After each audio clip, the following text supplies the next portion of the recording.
আপনি তারেক রহমান সাহেবের আজকে যে প্রেস কনফারেন্স, সেখান থেকে আপনার জন্য মূল টেক অ্যাওয়ে কি, মূল বার্তাটা উনি আসলে দেশের মানুষকে, সারা বিশ্বকে কি দিতে চেয়েছেন?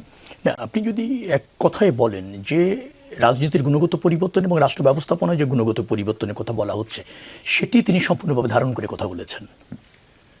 যেহেতু আমরা বিজয়ী হয়েছি, অথবা আমাদের দায়ও বেশি, সেই জন্য দেখবেন যে আগামীকাল কিন্তু আমিরে জামাতের বাসায় যাওয়া বা নাহিদ ইসলামের এনসিপির প্রধানের বাসায় যাওয়া, এবং আমরা মনে করছি যে বৃহত্তর জাতীয় স্বার্থে আমরা কাজ করব। সৌহার্দ্যতাপূর্ণ একটা সম্পর্ক থাকবে, কার্যকর বিরোধী দল থাকবে, কার্যকর সরকার থাকবে।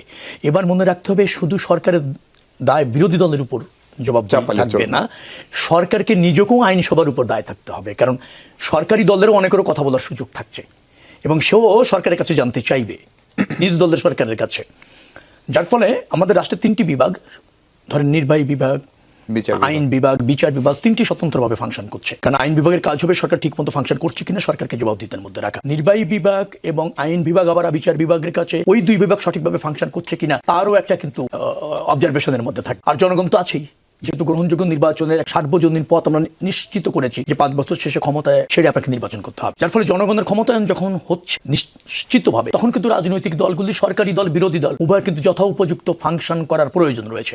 বিরোধী দল মানে শুধু বিরোধিতা করলেই হবে না, বিরোধী দলেরও দায়িত্ব রয়েছে। এবং কিভাবে আপনি বিরোধিতা করছেন, আপনার বিরোধিতা কি শুধুমাত্র রাজনৈতিক স্বার্থে নাকি বৃহত্তর জনগণের সাথে, রাষ্ট্রের স্বার্থে, সেটাও কিন্তু এখানে বিবেচনার বিষয় থাকবে। অর্থাৎ বিরোধী দলকেও কিন্তু সফল হতে হবে বিরোধী দল হিসেবে, সরকারকে তো সফল হতেই হবে। তো আমরা চাইবো যেটা, যে একটা কার্যকর পার্লামেন্ট, গণতন্ত্র, স্বাধীনতা, সার্বভৌমত্ব, জনগণের বৃহত্তর স্বার্থ, সে ব্যাপারে রাজনৈতিক দলগুলি কনসার্ন থাকবে, এবং সেটা উত্তর সমৃদ্ধ করবার জন্য দেশ এবং জনগণকে যার যার অবস্থান থেকে একটা জোরালো ভূমিকা থাকবে, দায়িত্বশীল ভূমিকা থাকবে। সেই বার্তাটা তিনি দিতে সক্ষম হয়েছেন। জনাব আলম, উনি সম্ভবত সবচেয়ে বেশি জোর দিয়েছেন শান্তি শৃঙ্খলা বজায় রাখার উপর, আইনের শাসন ফেরানোর উপর, সুশাসনের কথা বলেছেন। উনি স্পষ্ট করে বলেছেন যে দুর্বলের উপর আক্রমণ করা যাবে না। আমাদের এখানে এবার ভোটের দিন সেই অর্থে সহিংসতা হয়নি বললেই চলে, এমনকি ভোটের ফলাফলের রাতেও এরকম সহিংসতা দেখেন, কিন্তু পরে বেশ কিছু সহিংসতার কথা ব্যারিস্টার নজিব একটু আগে বলছিলেন। জামাত বলছে যে অন্তত 4 জন নিহত হয়েছেন।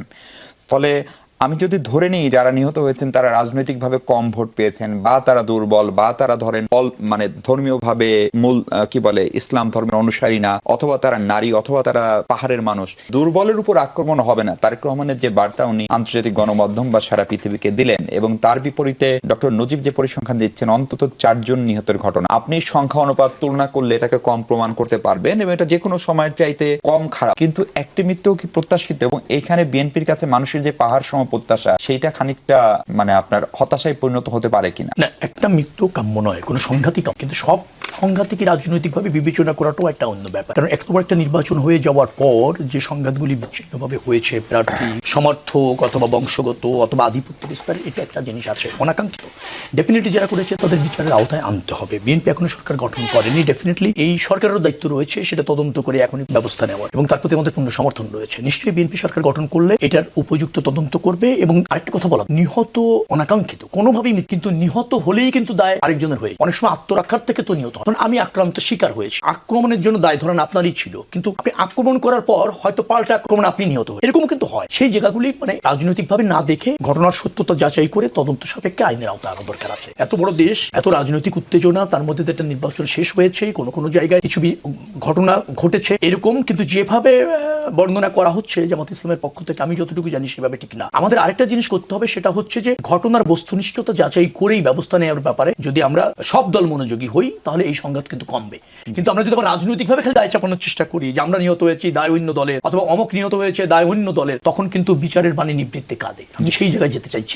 শেখ আলম, জামাতের পক্ষ থেকে 30টি আসনে পুনঃ ফলাফল গণনা দাবি করে সেই 30 আসনের বিজয়ী প্রার্থীকে শপথ না পড়ানোর জন্য নির্বাচন কমিশন বরাবর একটি দাবি জানানো হয়েছে। নির্বাচন কমিশন যদি এটাকে আমলে নেয়, তাহলে ইলেকশন কমিশনের যে আপনার শুনানি বা যারা এই সেমি কোয়াসি জুডিশিয়াল বডি, তাদের কাছে প্রেরণ করতে পারে। ফলে 30টা আসনের ভোট গণনায় কি আসলেও কোনো সংকট ছিল? আমি তা মনে করছি না। ভোট গ্রহণ না, শুধু ভোট গ্রহণ প্রক্রিয়া, গণনা প্রক্রিয়া, ফলাফল প্রক্রিয়া স্বচ্ছভাবে হয়েছে বিধায় আমার জানা এবং আমার দেখা। আমি নিজে যদি নির্বাচন করেছি, 36টা কেন্দ্রে আমি গিয়েছি, সেখানে গণনার সময় আমি উপস্থিত থেকে দেখেছি সব প্রার্থী তার রেজাল্ট শিটে সই করেছে এজেন্টরা, এবং সেখানে নিরপেক্ষভাবে গণনা হয়েছে। যেহেতু হাড্ডাহাড্ডি কয়েকটা লড়াই হয়েছে, উত্তেজনা থাকে, মনে করা হয় যে আমি ডিপ্রাইভ হলেও হতে পারি, বা গণনার মাধ্যমে যদি 2-3 হাজার ভোট বাড়ানো যায় কিনা, এরকম একটা শঙ্কা থাকে। কিন্তু আপনি দেখেছেন জামাত ইসলামের প্রধান কিন্তু গতকালকে বলেছে তিনি ফলাফল মেনে নিয়েছেন, নির্বাচন ভালো হয়েছে এবং এটা একটা ভালো নির্বাচন, অভিনন্দনও জানা হয়েছে বিজয়ী দলকে। তারপর আবার এখানে যা ওই যে বললাম আমরা কিন্তু বেরিয়ে আসতে চাই কালচার থেকে, কিন্তু আবার ওখানে একটু থেকে যাচ্ছি।